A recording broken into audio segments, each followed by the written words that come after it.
Entonces esta parte no va a salir. Tú di, ¿lo incluimos o no? No, ¿ya están grabando? Sí. ¿Neta? Sí. Y ya regresamos después del refil, ya saben, nomás botellas vacías quedaron. Ahorita vamos con el segundo trago y vamos a entrar ya a la parte chida, la parte bonita, la parte donde vamos a abordar el tema principalmente de salud mental. Tema delicado, sí. ¿Podemos hacer algo nosotros al respecto? Nosotros como maestros y con nuestro conocimiento, no. Sí. Bueno. Ok, Es bueno, no, lo pero que con yo lo que quería teníamos escuchar, nosotros. güey. Con lo que teníamos nosotros, pues, no. así Por eso que no, tuvimos que por eso invitar a buscamos. una persona que sí supiera de este pedo, que sí nos pudiera decir así como de, güey, la cosa va por aquí. Sí, bueno. Entonces, Podemos empezar con una pregunta sencilla, básica, Ujú. que podría ser ¿qué es salud mental? ¿Cuál es una definición de salud mental? Bueno, antes de hablar de salud mental Ujú. tenemos que hablar de salud. Se creía que antes la salud pues era quien no tenía enfermedades, ¿no?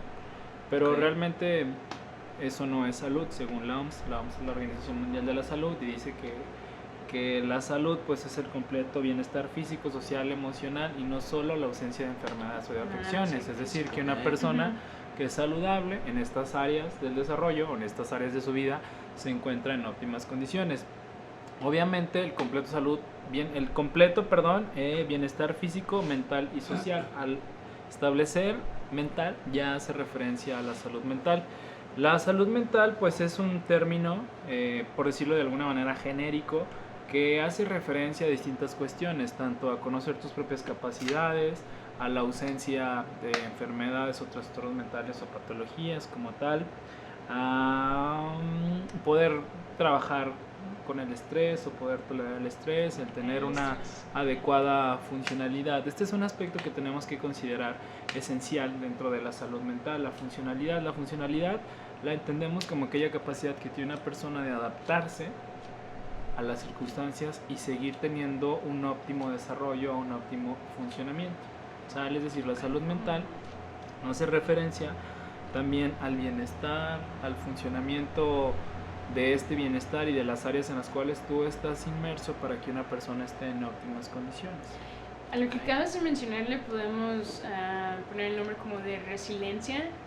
Resiliencia es yo creo que una parte de la salud mental. La resiliencia es la capacidad que tienes de enfrentarte a una situación adversa y salir como avante de esta situación. El término resiliencia o resiliencia más bien es un término que de alguna otra manera hace referencia a esta cuestión y sobre todo el ejemplo más claro es por ejemplo Ana Frank, la chica que aún y con las dificultades que tuvo en la Segunda Guerra Mundial pues ella pudo salir adelante de este tipo de cuestiones, ¿no? Me llama mucho la atención ahorita lo que mencionaste sobre el estrés. O sea, no deja tú el hecho de manejarlo, es el tolerarlo.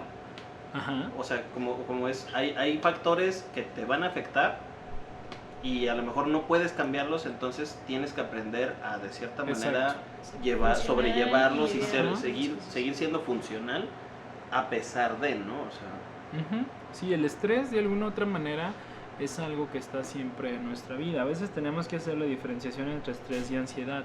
La ansiedad muchas veces tiene que ver con un aspecto que no sabes si va a ocurrir, con una situación que a veces es imaginaria o que la reacción es desproporcionada a la situación que lo causa. En el estrés yo creo que es más una cuestión que ya estás viviendo y que no sabes si vas a poder resolver o vas a tener las herramientas. A diferencia de la ansiedad, que a veces tampoco sabes si lo vas a poder resolver o no, es que muchas veces la ansiedad es imaginaria lo que te vas a enfrentar y el estrés es una situación como tal. Decía un maestro que tuve en la maestría que la diferencia entre estrés y ansiedad es donde lo sientes. A veces el estrés es como en el estómago y la ansiedad es como aquí la presión en el pecho. Entonces, si te pones a pensar, pues sí tiene como alguna cuestión que ver en ese sentido, ¿no? Bueno, entonces, sabemos lo que ya es salud, sabemos lo que es salud mental. Ahora, ¿qué tipo de factores son los que nos van a poder detonar todo este tipo de cosas? O sea... Ok, ¿qué tipo de cuestiones son las que generan una no buena salud mental? Bueno, tiene que ver con factores tanto internos como factores externos, ¿no? De los factores internos, pues obviamente tienen que ver con cuestiones de personalidad, situaciones que tienen que ver con trastornos mentales, estilos de afrontamiento que no son los más apropiados, y factores externos pues tienen que ver con distintas circunstancias, no tanto con cuestiones que están fuera de tu alcance, como algún accidente, algún familiar o una cuestión en este sentido, la inseguridad, la desesperanza, es decir, son varios los factores que de alguna otra manera hacen que no se tenga una buena salud mental. No es como un factor en específico como tal. A veces hay cierto tipo de factores que son los factores desencadenantes, los factores predisponentes, que de alguna otra manera hacen, se juntan y hay una mayor afectación. Les pongo un ejemplo. Ustedes tienen, por ejemplo, las defensas bajas. Salen, llueve, se mojan y les va a dar gripa. Es decir, se juntó una situación que ustedes tienen en su propio organismo y una del exterior, y por eso ocurren este tipo de dificultades. Esto tiene que ver mucho con cuestiones, por ejemplo, de personalidad y con los estilos de afrontamiento. Hay personas, por ejemplo, que viven una situación traumática, no sé, por ejemplo, lo que pasó hace un año en Ciudad de México, que hubo personas que la pasaron muy mal y que entraron en crisis porque era lo que tocaba, y hay personas que guardaron la calma y supieron guiar a los demás. Entonces son ese tipo de circunstancias las que de alguna otra manera influyen para que una persona vea las cosas como con una perspectiva, las vea desde otra perspectiva. Sí. Ahorita que tocaste ya el tema, digamos, en México, ¿tú crees que aquí en México gozamos de una buena salud mental como país, como población?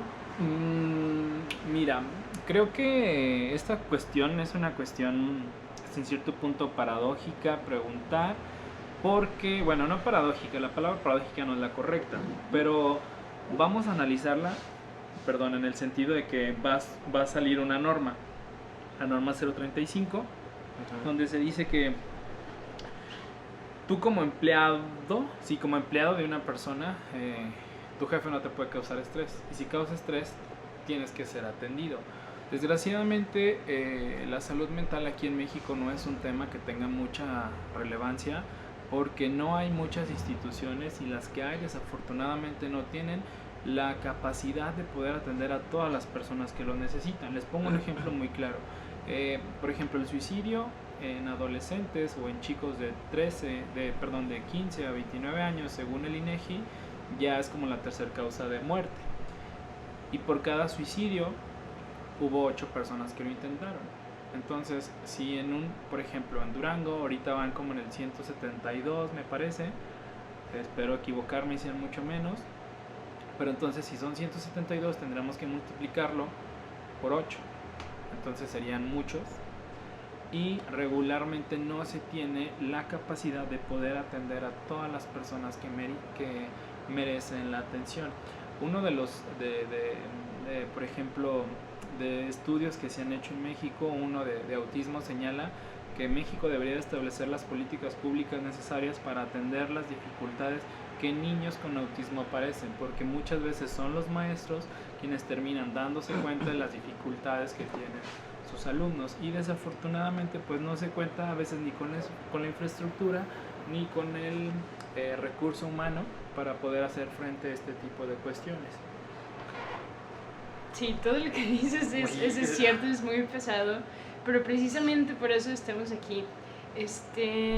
Independientemente si clasificamos a México como un país que no tiene un sistema para atender estas necesidades, nosotros como maestros, como docentes, tú lo acabas de mencionar, claro, muchas veces somos los que nos damos cuenta de ciertas problemáticas, y me atrevo a decir que más los maestros de inglés, porque siento que se forma una especie de mixed, ahí, una dinámica un poquito diferente. Es que es eso, el maestro de inglés muchas veces dentro de lo que es el paradigma escolar viene a romper con muchos patrones. Es el que ya no es tan serio, es el que trae canciones, es el que trae diferentes actividades que salen de lo que es la rutina muchas veces.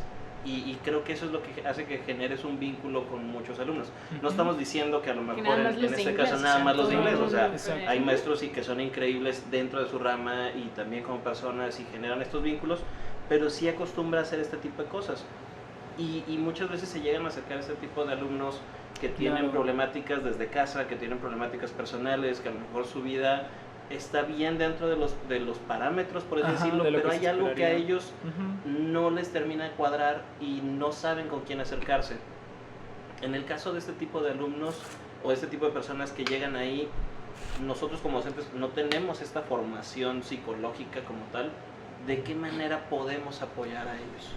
Miren, de entrada, por ejemplo, en Lujer, si no mal recuerdo y espero no equivocarme, está el departamento psicopedagógico. El departamento psicopedagógico, su función es realmente poder auxiliar a los alumnos que por alguna circunstancia estén en condiciones de dejar la escuela, por el motivo que sea económico, de salud, emocional, etc. Igual también están las tutorías, perdón. Las tutorías de alguna otra forma son las personas encargadas de conocer cuáles son las dificultades y de alguna otra manera orientar a quien tiene una dificultad. Si bien es cierto, a veces no se tienen los recursos, pero sí se tiene la voluntad.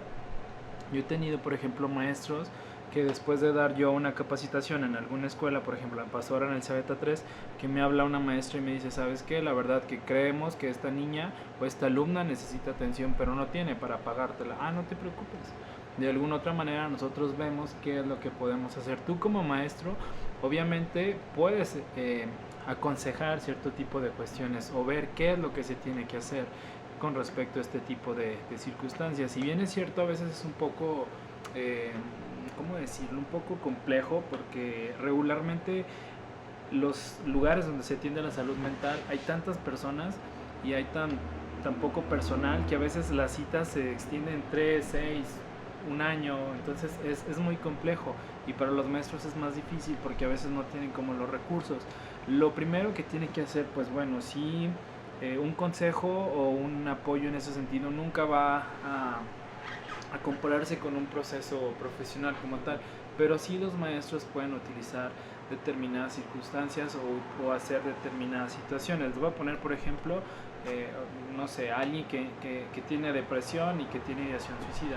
Si el maestro se da cuenta, pues bueno, lo primero que tiene que hacer es hablarlo con las autoridades, hablar con las autoridades de esta cuestión, ver qué es lo que se tiene que hacer, cuál es el marco legal sobre el cual ellos se pueden apoyar, qué es lo que pueden hacer y buscar de alguna otra manera el apoyo de instituciones y sobre todo alertar siempre a los papás, aun y cuando ya son chicos que alcanzan la mayoría de edad o la sobrepasan, la red de apoyo familiar es una red importante, es decir, siempre uno acude a la familia o debería de uno acudir a la familia cuando tienes alguna dificultad como tal y en este caso creo que los papás terminarían agradeciendo que sea un maestro quien les ponga atención.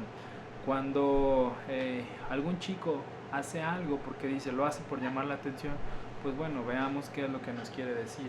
Y en esta circunstancia, pues siempre hablar en un ambiente cálido, de mucho respeto, en un ambiente donde el alumno se sienta tranquilo, se sienta confiado.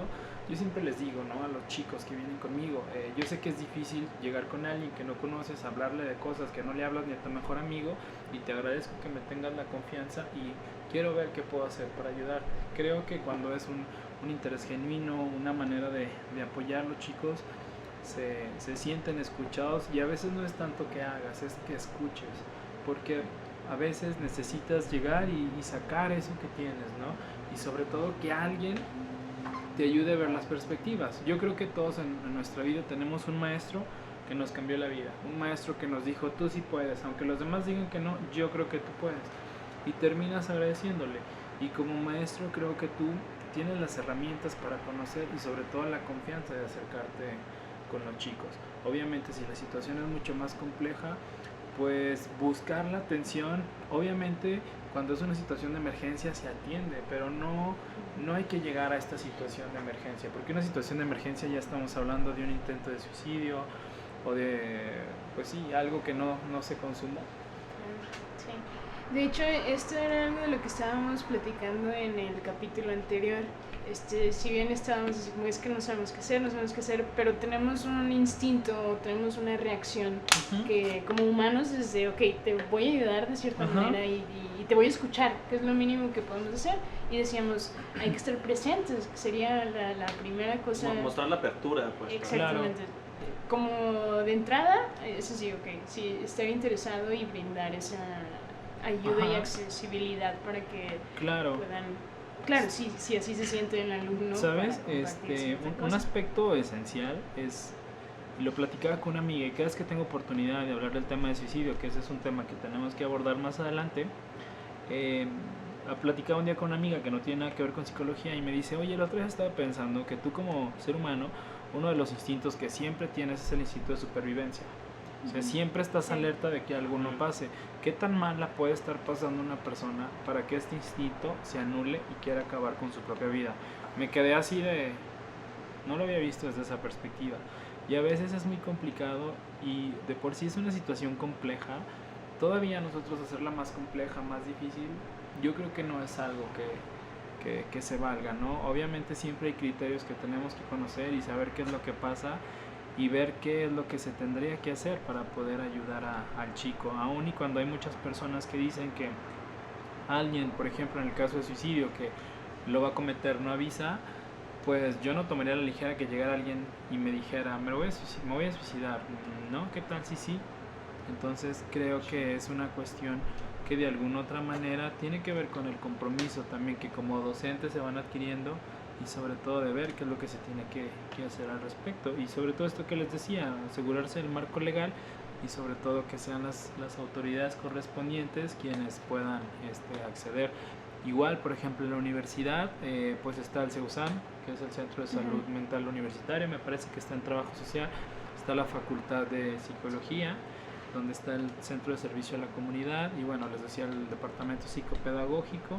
Entonces creo que la cuestión es esta, ¿no? El hecho de alguna otra manera de normalizar que sentirte mal, que sentirte triste, que una de las pláticas que tengo, que es la que me gustaría que abordáramos más adelante, se llama cuando echarle ganas no es suficiente. Es decir, porque todo el mundo te dice, no, échale ganas, sí se puede, yo sé que tú puedes.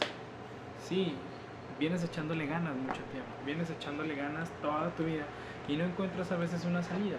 Y creo que cuando están en ese tipo de condiciones es cuando más se tiene que trabajar y más se tiene que hacer algo por los chicos, ¿no? Ujú. Y la verdad que creo que bueno, se están abriendo más lugares, la universidad, les digo, tiene estos, entonces creo que se puede ir haciendo como sinergia en este sentido, ¿no? Es decir, de ir Ujú. juntando y decir, oye, ¿sabes qué?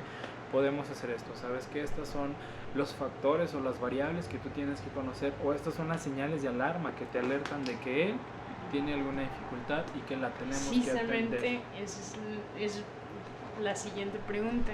Nosotros como docentes, o a lo mejor como personas en general Sí, en sí, la sí. vida, ¿cuáles son esas señales de alerta que te dicen que esta persona necesita este tipo Mira, de las ayuda? básicas serían, por ejemplo, el que hay una disminución o un menor rendimiento escolar. ¿Nada más escolar o también se ve reflejado en otras áreas? No, también se ve reflejado en otras áreas. Regularmente ves al chico más distraído, más descuidado físicamente, ya no convive tanto con las personas, ya no sonríe como sonreía antes, ya no hace los mismos chistes, ya no le parece mostrar interés o atención en la escuela. Es un chico que de repente a lo mejor no usaba manga larga y de repente usa manga larga aunque esté haciendo calor, porque de repente se corta y no quiere que lo vean. Es un chico que a lo mejor tiene ya conductas de riesgo, es decir, empieza a consumir sustancias, empieza a tener conductas más de ponerse en riesgo, de pegarle a alguien, de causar algún accidente o tener algún accidente. Lo que estás mencionando suena como a un comportamiento, digamos, extremista. Si bien Ajá. puede ser como un extremo en el que se retraen o puede ser algo que represente cierta agresividad o... Yo creo que puede ir en ambas vertientes, Ujú. dependerá mucho de qué es lo que se Lo que tenga, sea que ¿no? esté- Porque las cuestiones emocionales a veces tienen efectos que no logramos como entender. Es decir, una persona que, por ejemplo, en el caso de los niños o adolescentes, que tú dices, bueno, está deprimido, una persona deprimida, mi esquema es que esté así, aletargado, que hable despacio y cuestiones así. Y ves a los niños y son todo lo contrario, hablan más deprisa, hacen muchas conductas de riesgo y cuestiones así. Es decir, siempre se tiene que valorar y saber qué es lo que está pasando para poder ofrecer de mejor forma la intervención que se tenga que guiar a la persona como tal. Okay. Entonces, una de las cosas importantes es, como maestro, o sea, nuestra función no es diagnosticar, nuestra función no es el, ay, es que tú o es echarle ganas o esto. Muchas veces a lo mejor ese tipo de cosas pueden terminar siendo contraproducentes, pero sí es siempre el estar alerta, el identificar, bueno, ha estado cambiando, y a lo mejor generar esa empatía de, oye, todo bien, estás bien, está pasando algo, no, todo bien, ok, pero igual y como que, pues como dicen, ¿no? Estar echándole un ojito ahí así como a todo ese tipo de conductas, a identificar ese tipo de patrones, para de ahí pues poder canalizar o hablar con las otras personas a su alrededor sobre el comportamiento. Esta cuestión es bien esencial, porque a veces, por ejemplo, a mí me tocaba cuando estaba en psicología, aprendes a conocer a los muchachos, ¿no? A los chicos. Entonces había ocasiones en las que yo les decía, ok, quiero ser bien franco con ustedes, si no pueden pagar el libro que les estoy pidiendo o las copias que les estoy pidiendo, siéntanse con la confianza de acercarse conmigo y yo les regalo el material, o sea, no hay ningún problema. Obviamente hay personas que les da un poquito de pena, entonces ahí te puedes valer de los amigos, o que los amigos lleguen y te digan, oiga, profe, ¿sabe qué es que él no puede pagar? Pues no hay bronca, mire, cómprale las copias, no hay falla, o le paso el libro digital, o cuestiones en este sentido, ¿no? Es decir, la red que está alrededor del chico es una red muy importante, que de alguna otra manera ellos pueden dar la contención y es los que pueden dar aviso de este tipo de cuestiones. Y sí, la verdad que partir siempre del aspecto de la empatía, o sea, la empatía es básica. Hay que ser muy sensibles, porque también siento que ahora, pues sí, la vida, siento que muchas veces, igual, si no gozas de una salud mental, digamos, bueno, es muy general, pero algo sano, como que te vas...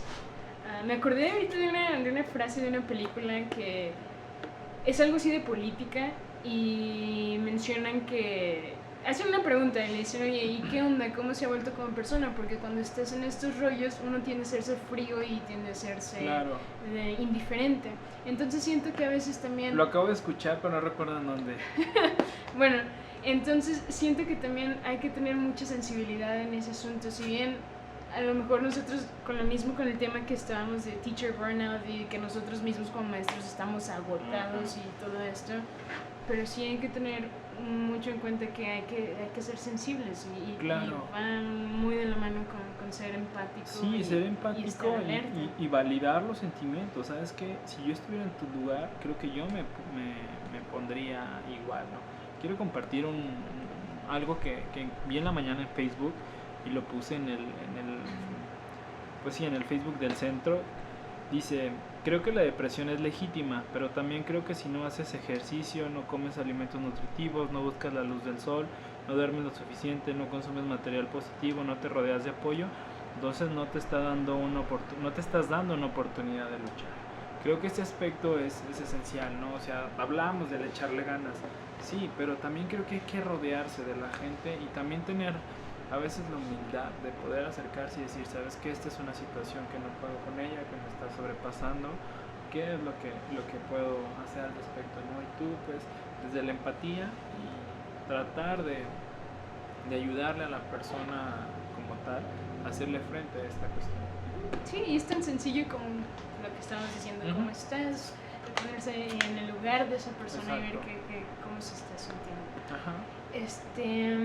Ahora me gustaría profundizar un poquito más en cuanto a... Bueno, yo he tenido situaciones de propia experiencia. Me han tocado varios alumnos que no sé si llamarle, entran en una crisis en el momento en un salón o no sé cómo poner el nombre, no sé si estoy usando bien la palabra. Puede ser como de ansiedad, un ataque de ansiedad una crisis de que de repente clase y empieza mi alumno a llorar sin ningún motivo. Vas a exponer. cosas así. No. Diosito, soy yo otra vez. No, y no hay pena, bueno, no. No voy a poner, no voy a decir nombres, no nada. Y no creo que vean este video, pero bueno. Ok. En esos momentos, digamos, he escuchado la palabra de métodos como de contención o ciertas estrategias para poder controlar esta situación. Ok. ¿Existe algo o en sí cuando pase alguna cosa como estas, qué podemos hacer en el momento? Ok, bueno, mira, sí hay métodos de contención, pero ya es cuando quizás sea una situación un poco más compleja, cuando ya conlleve quizá alguna conducta que puede o pudiera generar alguna dificultad con el chico, con alguien más, que pudiera hacerse daño o poder hacerle daño a alguien más, pues ahí sí. Siempre va a depender de qué es lo que pasa, siempre va a depender de cuál es la circunstancia. Por ejemplo, tengo un chico que él tiene, también le dan crisis, ha tenido ideación suicida durante un tiempo. Entonces establecimos con el maestro, con su familia y con él cuáles eran las estrategias que íbamos a seguir. Es decir, primero es identificar qué es lo que te está pasando y con tus propios recursos y con los recursos que tú le sugieras hacer lo necesario para que esto disminuya, desde respirar y tratar de controlar la respiración hasta agarrar una bolsa de estraza y inflarla como en los aviones, hasta soltarte, salir, caminar. Te voy a detener, perdón, no voy a interrumpirte, pero nada más para cortar el video y volver porque tiene un límite. Ah, ok. Entonces...